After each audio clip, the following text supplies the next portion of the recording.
Stability AI has recently introduced their new diffusion model named Stable Video Diffusion. This marks the first foundational model for generative video built upon the image model Stable Diffusion. In the samples below, you can see examples of this model featuring a car, a train, and a robot. They have also released their model on their GitHub repository. If you need the weights to run the model locally, you can find them on Hugging Face. In this video, I am only providing an overview of this new model, but if you show some love to this video, I will definitely create a full tutorial for this model. This model is adaptable to numerous video applications, meaning it can easily be adapted to various downstream tasks, including multi-view synthesis from a single image with fine-tuning on multi-view datasets.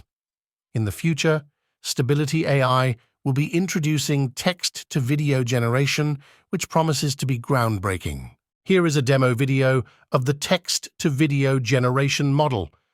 You just need to input text, and it will automatically create a video based on the text.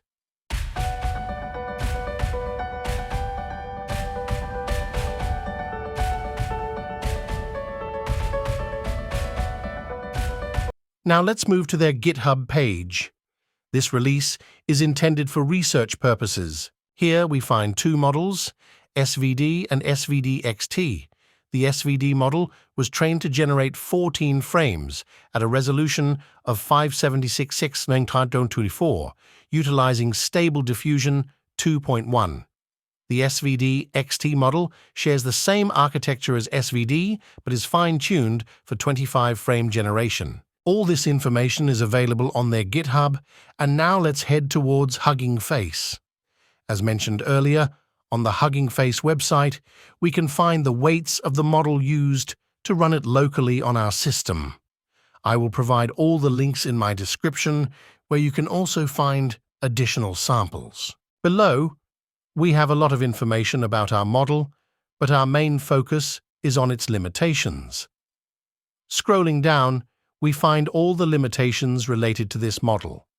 Firstly, the generated videos are shorter or equal to 4 seconds, meaning it can currently only generate short videos. Sometimes the model may generate videos without motion or very slow camera pans, and faces and people in general may not be generated properly. This is all the information related to Stability AI's new update concerning Stable Video Diffusion. If you want more latest news about AI and the latest models, you can subscribe to our channel and never miss any updates.